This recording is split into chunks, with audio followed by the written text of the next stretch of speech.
Très bien, aujourd'hui, je vous invite à ouvrir votre Bible à Actes chapitre 16 et ne soyez pas trop heureux, et ne sautez pas de joie et quand je dis on va lire que 5 versets. Que 5 versets, hein, Paul? T'es prêt pour 5 versets? D'accord. Actes chapitre 16, et nous allons lire les 5 premiers versets, Actes chapitre 16. La Bible nous dit ceci: « Il se rendit ensuite à Derbe et à Lystre. Et voici, il y avait là un disciple nommé Timothée, fils d'une femme juive fidèle et d'un père grec. Les frères de Lystre et d'Icône rendaient de lui un bon témoignage. Paul voulut l'amener avec lui, et l'ayant pris, il le circoncit, à cause des Juifs qui étaient dans ces lieux-là, car tous savaient que son père était grec. En passant par les villes, il recommandait aux frères d'observer les décisions des apôtres et des anciens de Jérusalem. Les églises se fortifiaient dans la foi et augmentaient en nombre de jour en jour. » Prions ensemble. Seigneur, sois avec nous ce matin. Aide-nous à comprendre ce que tu veux nous enseigner ici à travers ta parole. Seigneur, merci pour tout ce que tu fais pour nous. Nous sommes vraiment bénis. Seigneur, nous sommes extrêmement heureux de voir ta main puissante agir en nous. Seigneur, merci que tu nous prends là où nous sommes et tu nous aides à avancer dans notre marche avec toi. Au nom de Jésus. Amen. Très souvent, nous entendons, n'est-ce pas, dans la société, « Ah, je veux vivre ma vie comme je veux », n'est-ce pas? Qui n'a jamais entendu cette phrase « Laissez-moi tranquille, vous n'avez pas le droit de me dire quoi que ce soit. Je vis ma vie tranquillement, à personne de me dire comment je dois faire. » Et n'est-ce pas le devise des ados, n'est-ce pas? Parfois, en tant qu'ado, c'est parfois difficile. On veut vivre notre liberté, mais on ne sait pas comment il faut se comporter. Et en fait, là, parfois même, cette pensée entre dans l'Église. Je suis libre, ne me dites pas ce que je dois faire. Laissez-moi tranquille de toutes vos règles, de tout ceci ou cela. Dieu m'a affranchi, comme on a vu ce matin, donc à personne de me dire quoi que ce soit. Et on pense que c'est bon, je ne m'inquiète plus, je fais ma vie, Dieu m'a sauvé et ça suffit. Et bon, c'est un bon départ, Dieu m'a sauvé. Mais après, il y a la suite. Dieu veut que nous ayons quand même un certain comportement. Et il veut que nous suivions ces commandements que nous retrouvons dans la parole de Dieu. Et alors, il ne faut pas tomber dans le piège pour dire que nous sommes sauvés par la foi et après nous sommes gardés sauvés par l'obéissance au commandement. Nous sommes sauvés par la foi. J'ai publié la vidéo d'il y a quelques semaines. Comment puis-je être sauvé? C'est la foi seule, n'est-ce pas? Et quelqu'un a répondu dans les commentaires, non, c'est la foi plus il faut obéir au commandement de Christ. Est-ce que c'est biblique ça?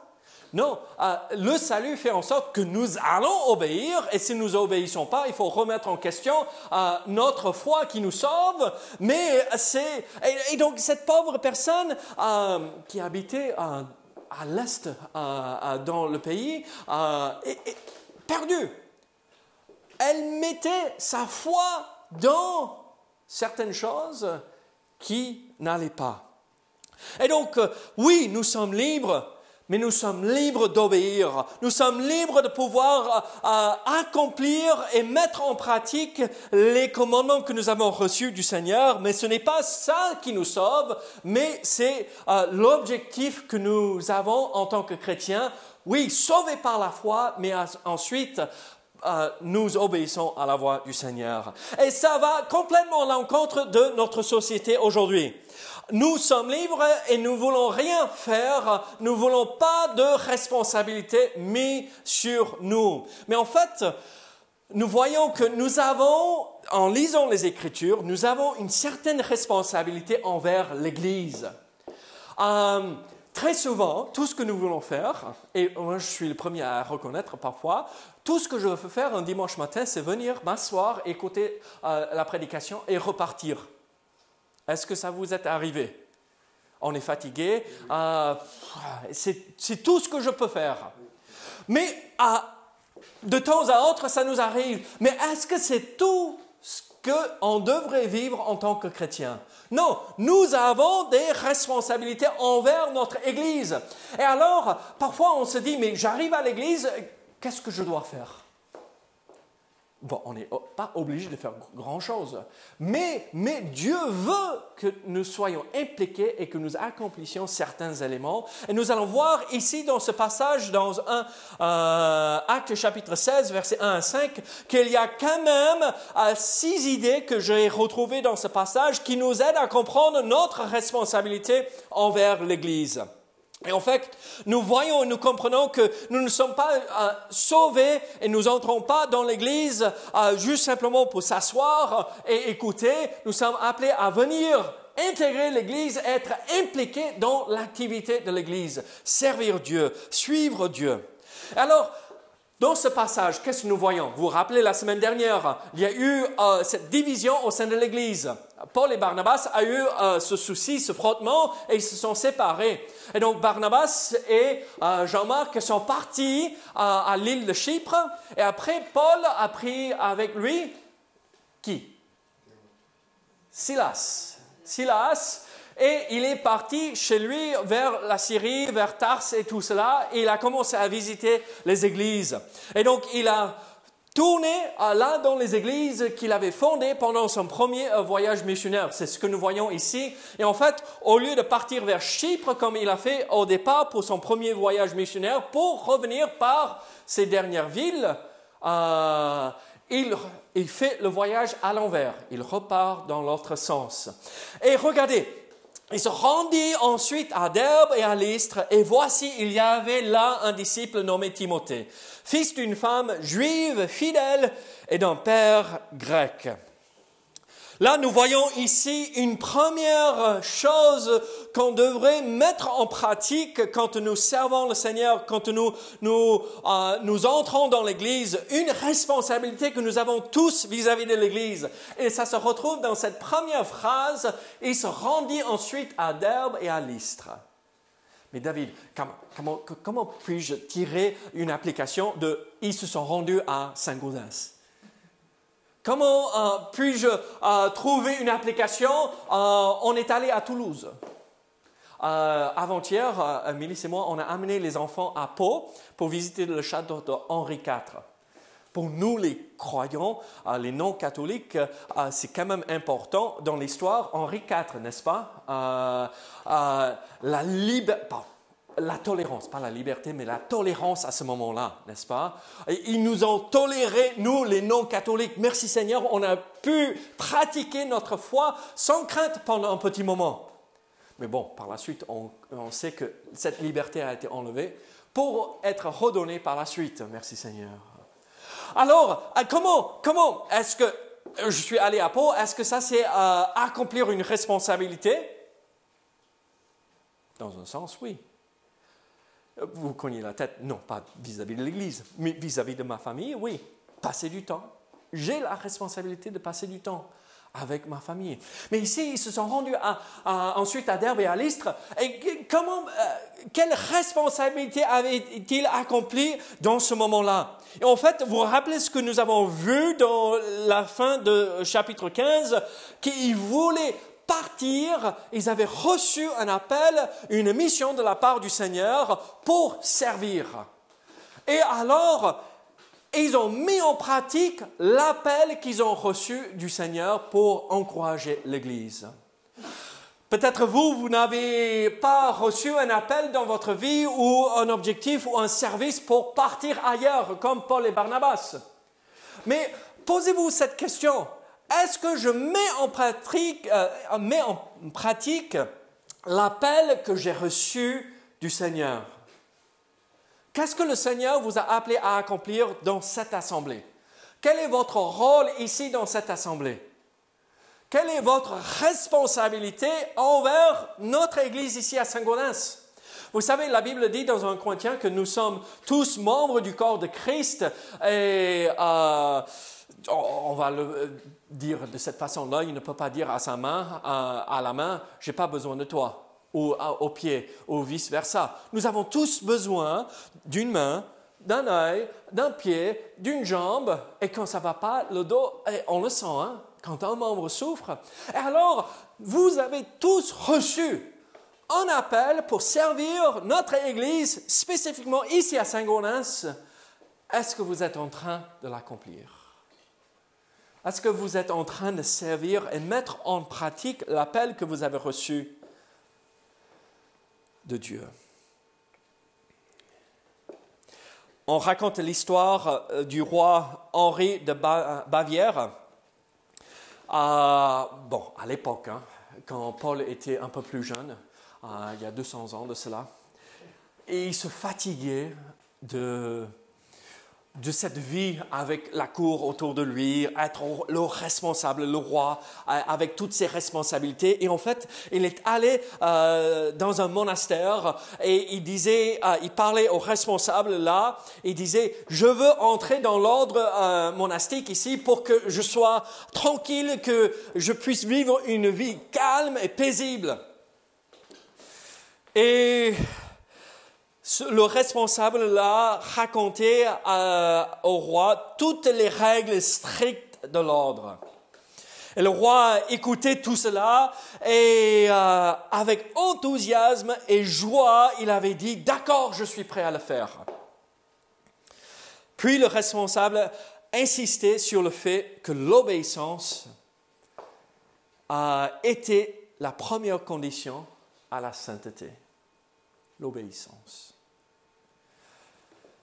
Le roi a promis de suivre sa volonté dans les moindres détails, mais pas d'entrer dans l'ordre, de retourner et servir. Parce que même s'il voulait faire autre chose, son appel n'était pas là, c'était sur le trône pour régner. Parfois, nous sommes appelés à faire des choses où nous ne sommes pas à l'aise à le faire. Mais il faut le faire. Écoutez ce qu'on dit de lui après. Le roi Henri a appris à gouverner en apprenant à obéir. À nous de servir et mettre en pratique l'appel que nous avons reçu. Ça peut être tout simplement, et on se rend à ce lieu pour être un témoignage pour Jésus-Christ. Alors nous voyons cette première responsabilité. Nous avons tous besoin d'obéir à l'appel de Dieu dans notre vie. Qu'est-ce que le Seigneur vous appelle à faire? Mais nous voyons une autre responsabilité envers l'Église, et c'est ceci: encourager les autres croyants, encourager les frères et les sœurs de l'Église. Regardez. Et voici, il y avait là un disciple nommé Timothée, fils d'une femme juive, fidèle et d'un père grec. Regardez, et l'apôtre Paul arrive, il part en voyage missionnaire et il vient de se séparer de Barnabas à cause de Jean-Marc. Ils sont partis ailleurs, il prend Silas et on aurait pu penser que je ne vais pas m'encombrer d'une autre personne, Timothée. Je n'ai pas le temps, regardez ce qui s'est passé la dernière fois, ils m'ont quitté, je ne vais pas perdre le temps, c'est trop d'énergie à investir dans les autres, non, j'ai mon appel, je vais faire exactement ce que Dieu m'appelle à faire, mais je ne vais pas gâcher tout ce que j'ai à donner aux autres, je me consacre qu'à ça. Mais qu'est-ce que Paul fait ici? Il prend Timothée. Et c'est là où nous voyons que Paul est là, il a comme objectif d'encourager un jeune. Ici, à ce moment-là, quand Paul rencontre Timothée pour la deuxième fois, probablement, parce qu'il avait reconnu et il avait rencontré Timothée pendant son premier voyage missionnaire, il a à peu près 18 ans. C'est un jeune. Pour certains d'entre nous, c'est un gamin. 18 ans, à 40 ans, 43 ans, je suis toujours gamin. Non, mais quand même, soyez gentils avec moi. Non? Peut-être certains d'entre vous, Bruno, oui, je suis toujours jeune. Mais, bien sûr, merci. On ne va pas regarder la barbe blanche. Moi, j'aime bien ma barbe blanche. Mélisse me dit, mais David, ça commence à blanchir de plus en plus. À 18 ans, qu'est-ce qu'on peut faire? Qu'est-ce qu'on peut faire à 18 ans? Est-ce qu'on a assez de maturité, de sagesse pour pouvoir faire quoi que ce soit? Oui. Dans le monde, non. Mais avec le Seigneur, oui. Vous savez, certains grands serviteurs de Dieu, pour ne pas les nommer, ont commencé un ministère à l'âge de 15 ans, 16 ans, 17 ans. Servir dans leur église locale et après par la suite. Et donc, ils ont été appelés à faire autre chose, des choses même plus grandes. Et là, Paul, au lieu de dire « non, je n'ai pas le temps », il prend Timothée avec lui pour l'encourager dans sa foi, pour qu'il avance. Et alors, regardez autour de vous, la personne que vous pouvez peut-être penser, oh, c'est même pas la peine, il sera jamais ou elle sera jamais capable, et c'est pas la peine qu'on investisse notre temps pour l'encourager. Bon, au moins, c'est bon que cette personne, elle soit là. Non, non. Il faut qu'on s'investisse dans chaque personne pour l'encourager. Là, ce passage ici que nous voyons, c'est un passage très important, car il montre comment Paul a pris Timothée sous son aile pour le développer et le faire grandir dans la foi.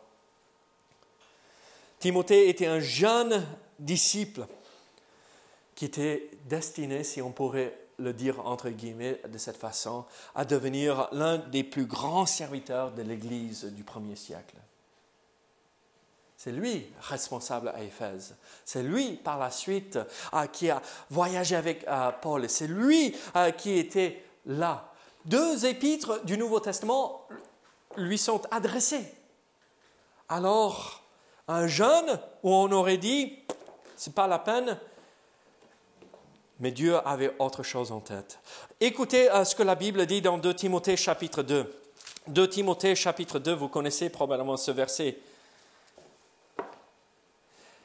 On a un cantique, n'est-ce pas? En ce que tu as entendu de moi, en présence de beaucoup de témoins, confie-le à des hommes fidèles qui soient capables de l'enseigner aussi à d'autres. C'est exactement ce que l'apôtre Paul a fait pour encourager notre frère Timothée. Mais alors, nous avons une autre chose. Regardez, donc l'apôtre Paul avait ceci en tête, accomplir l'appel que Dieu l'avait donné. Il voulait encourager Timothée, les autres croyants dans l'Église, mais il y avait une autre chose. Regardez, maintenant on parle de Timothée. Il y avait un disciple nommé Timothée, fils d'une femme juive fidèle et d'un père grec. Les frères de Lystre et d'Icône rendaient de lui un bon témoignage. Là, ici, nous avons aussi une responsabilité importante vis-à-vis de l'Église. C'est avoir un bon témoignage. Là, quand les gens de la ville de Saint-Gaudens, j'espère que quand ils pensent à notre Église, s'ils connaissent même, bon, ça fait assez longtemps que nous soyons là et que nous avons distribué, invité, les gens savent que nous sommes là, mais notre prière devrait être, quand ils pensent à notre Église, c'est qu'ils pensent en bien. C'est des gens sérieux, c'est des gens qui veulent servir, c'est des gens aimables, c'est des gens qui ont à cœur à servir les autres. Un bon témoignage. Et là, nous parlons d'un jeune encore, 18 ans peut-être, maximum.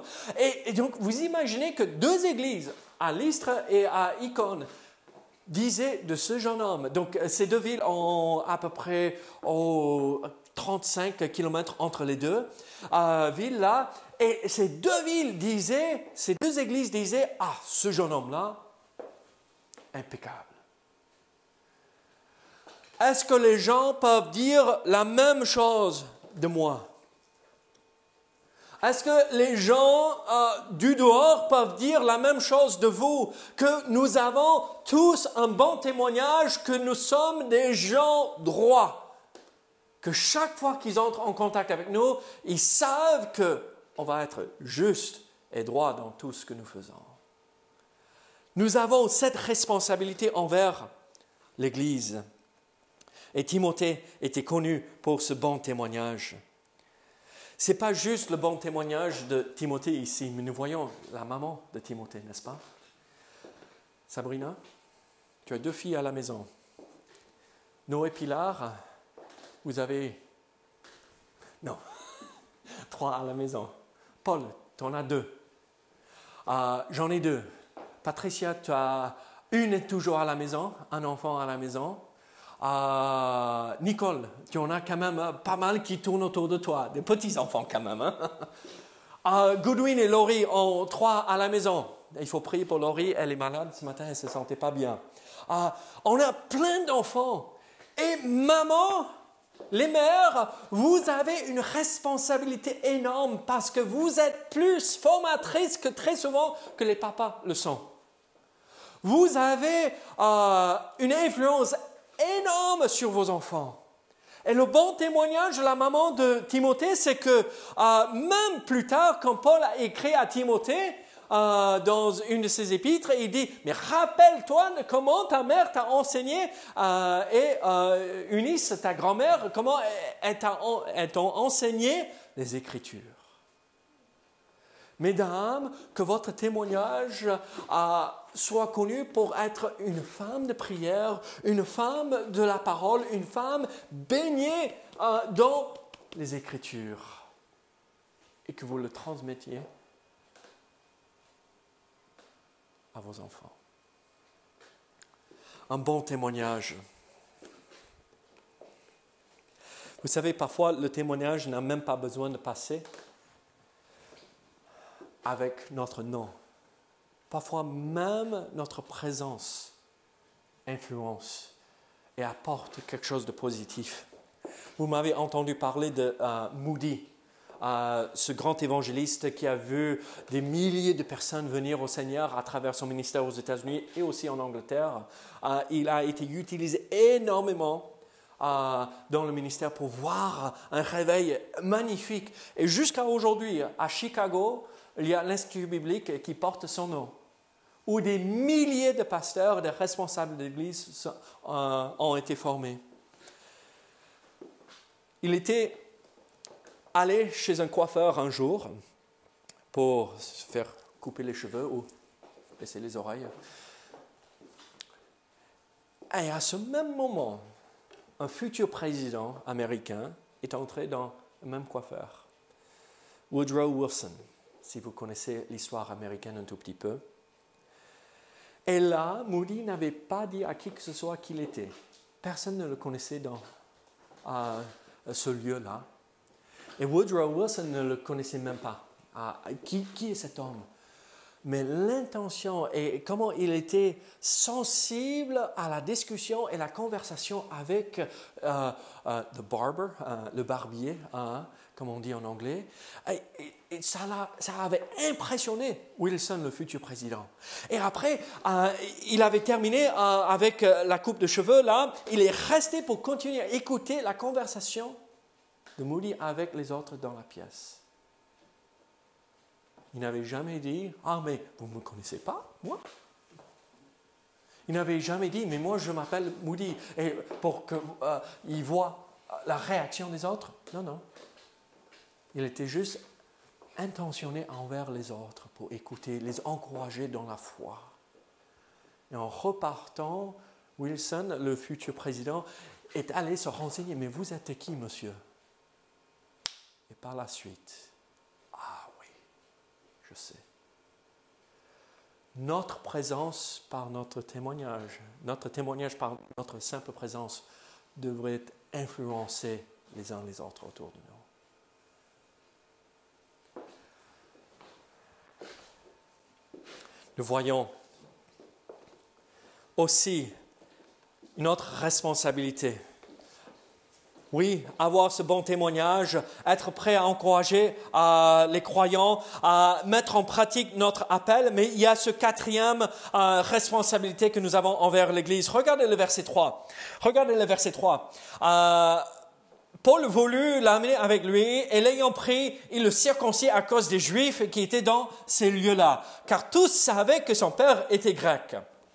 Là, on pourrait lire ici ce verset 3 et être presque choqué. Parce que vous vous rappelez de ce qu'on vient de décider à Jérusalem avec cette réunion de responsables à Jérusalem? Non, il ne faut pas passer par un rite pour être sauvé, par la circoncision. Il ne faut pas obéir à la loi de Moïse pour être sauvé. C'est ce que l'Église à Jérusalem avec les apôtres avait décidé. Et qu'est-ce qu'on voit juste quelques versets plus tard? On prend Timothée, on le circoncis. Mais Paul... Mais qu'est-ce que c'est ça? On vient de déclarer pas besoin, mais maintenant tu le refais, mais qu'est-ce que... Vous voyez que ça monte un tout petit peu là. Mais qu'est-ce qu'on fait? Et en fait, ici, ça n'avait rien à voir avec le salut. Ça avait tout à voir avec la communauté dans laquelle ils allaient travailler. Pour ne pas mettre une barrière à leur message, on le circoncis. Regardez, il y a des pratiques américaines, si je les faisais, si je vivais ma culture américaine pleinement, ça pourrait choquer certainement. Il y a des choses qu'on se permet aux États-Unis, ce n'est pas péché, d'accord, ce n'est pas mauvais, mais si vous allez avec moi, comme j'ai amené quelques amis français avec moi aux États-Unis pour rendre visite à la famille, après avoir mangé autour de la table, mais David, mais qu'est-ce que c'est que ça? Ou on est allé dans une église et à la fin du culte, ses amis français sont venus vers nous, on n'a jamais vu ça de notre vie. Mais vice-versa, hein. Un Français, un Américain arrive ici et on dit, mais on mange des escargots. Qu'est-ce que c'est que ça? On fait ceci, on fait cela, on mange des grenouilles. Regardez, il faut être sensible à ne pas choquer pour empêcher que l'Évangile entre dans le cœur de la personne. Il y a certaines choses qui sont permises.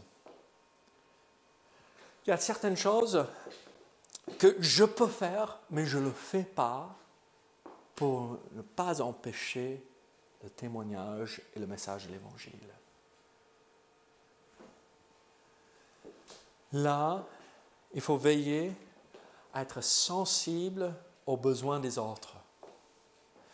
Les amis, nous avons le droit de tout faire. Mais nous avons le droit de rien faire aussi. Quand nous entrons dans ce lieu, la première pensée qui devrait traverser notre esprit, ce n'est pas « mais pourquoi il piétine mes droits ?» C'est plutôt « qu'est-ce que je ne dois pas faire pour offenser et blesser quelqu'un d'autre ?» Ce n'est pas qu'on dit on n'a pas le droit et nous ne sommes pas importants ou rien du tout, mais nous disons comme l'apôtre Paul, regardez, ce qui est plus important, c'est que quand nous entrons en premier lieu dans ces synagogues où les Juifs vont entendre le message de l'Évangile pour la première fois, que Timothée ne soit pas une pierre d'achoppement, qui ne se confronte pas à cette réalité, mais il est juif, il est né à une mère juive, et il n'est pas circoncis, mais qu'est-ce que c'est? Et ça aurait arrêté toute possibilité de servir. Et il dit, non, ce n'est pas ton salut là, Timothée, en question.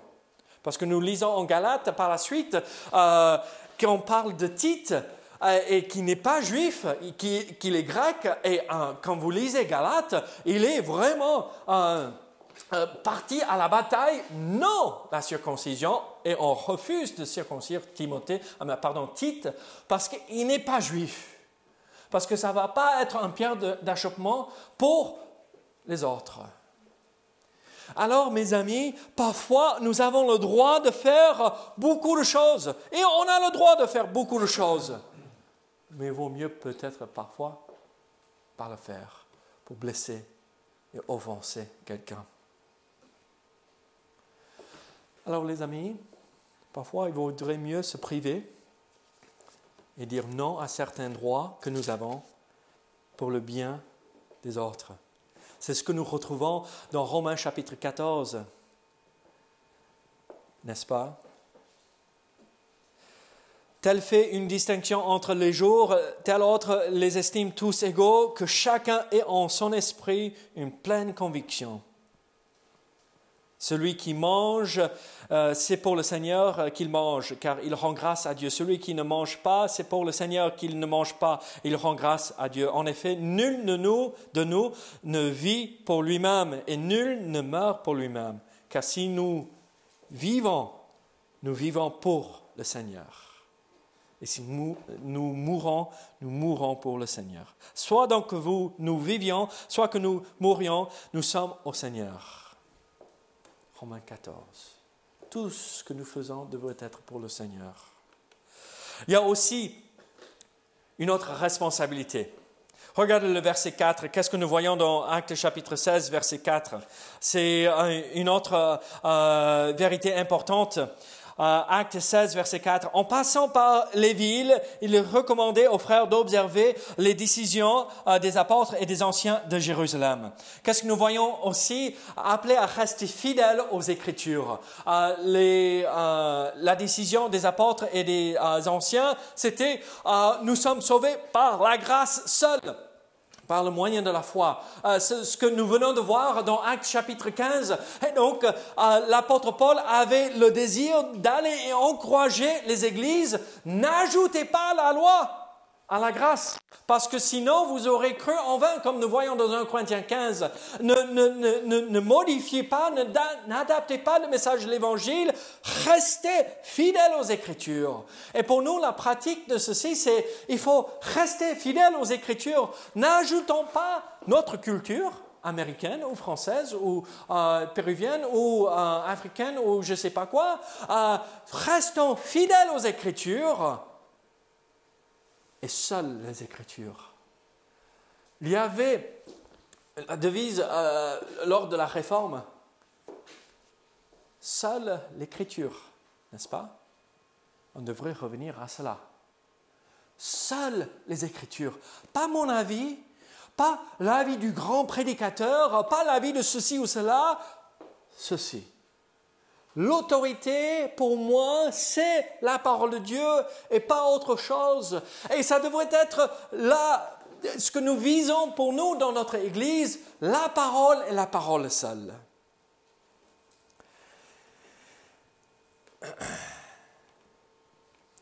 Vous savez, à un moment donné, je regarde autour de moi. Ah, mince, Caris est parti. Vous avez vu les lunettes de Caris? Elles sont... Montre tes lunettes de soleil. Tes lunettes de soleil. Ah, tu ne les as pas. Les lunettes... Oui. Elles sont rondes. D'accord? Et c'est qui, à l'époque... Vous avez vu les lunettes de Caris? Elles sont rondes, n'est-ce pas? À un moment donné, dans les années 60... et 70, c'était qui portait ces lunettes rondes? Les hippies. Et parce qu'ils ont commencé à porter cela, parce que John Lennon a porté cela. Si on entrait dans une église aux États-Unis à un moment donné, avec ces lunettes rondes comme cela, est-ce bon? Non. Ils avaient ajouté aux Écritures. Mais mes amis, j'ai bien peur que parfois nous faisons la même chose, n'est-ce pas? Ah, si on ne vient pas avec cravate, oui, si on vient en t-shirt quand même. Non, on est bien habillé, c'est bon, c'est assez. Regardez, n'ajoutons pas aux Écritures. Restons fidèles à la parole de Dieu et que la parole, juste parce que j'ai une préférence, ne devrait pas dire que je devrais l'exiger les uns des autres autour de moi. Mais si c'est écrit noir sur blanc, on le fait. Mais si ce n'est pas écrit, c'est la liberté. Alors, restons fidèles aux Écritures. Et là, dans ce contexte, qu'est-ce que nous voyons? C'est la fidélité à cette vérité. C'est par la grâce du Seigneur Jésus-Christ que nous sommes sauvés. Mais ça s'applique à toute autre chose. Mais nous voyons une dernière chose ici. Quelle est notre responsabilité envers l'Église? Regardez le dernier verset. Les églises se fortifiaient dans la foi et augmentaient en nombre de jour en jour. Qu'est-ce que nous voyons? Fortifier l'Église. Ça devrait être notre objectif quand nous arrivons à l'Église. Fortifier l'Église. Et en fait, le mot ici signifie rendre solide. Parfois, les églises passent par des moments difficiles, des vallées où l'église est affaiblie. Il y a beaucoup de malades, beaucoup de ceci ou cela. Ce n'est pas dans ce sens-là que nous parlons d'une église affaiblie. Mais nous parlons dans le sens où nous sommes forts spirituellement malgré les circonstances. Et donc, à chacun de nous de veiller sur l'un et l'autre pour encourager dans la foi, pour être là pour fortifier, pas aller et enlever le fondement de l'Église, mais là et pour ajouter plus pour qu'elle soit bien posée. Est-ce que votre présence dans l'Église la rend plus fort, ou est-ce que votre présence la rend faible? À nous de rendre plus fort l'Église. Alors, qu'est-ce que nous voyons ici?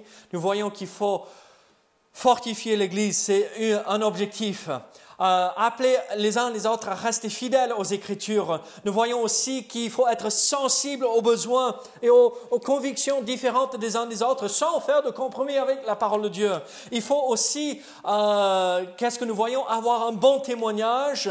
Il faut aussi encourager les croyants dans leur marche avec le Seigneur et mettre en pratique l'appel du Seigneur Jésus-Christ dans notre vie.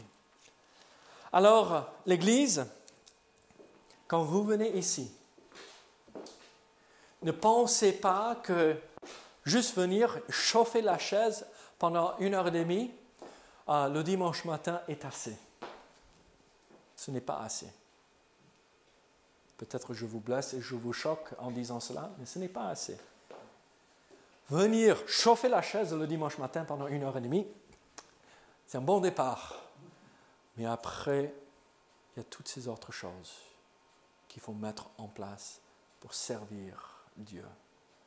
Est-ce que c'est par là que nous sommes sauvés? Bien sûr que non, comme on avait déjà vu. Mais Dieu nous appelle à cela afin de faire avancer son Église. Alors, je vous pose cette question. Êtes-vous en train d'accomplir votre responsabilité envers l'Église aujourd'hui? Prions ensemble. Seigneur, merci pour ta parole. Seigneur, merci pour tout ce que tu fais pour nous et en nous.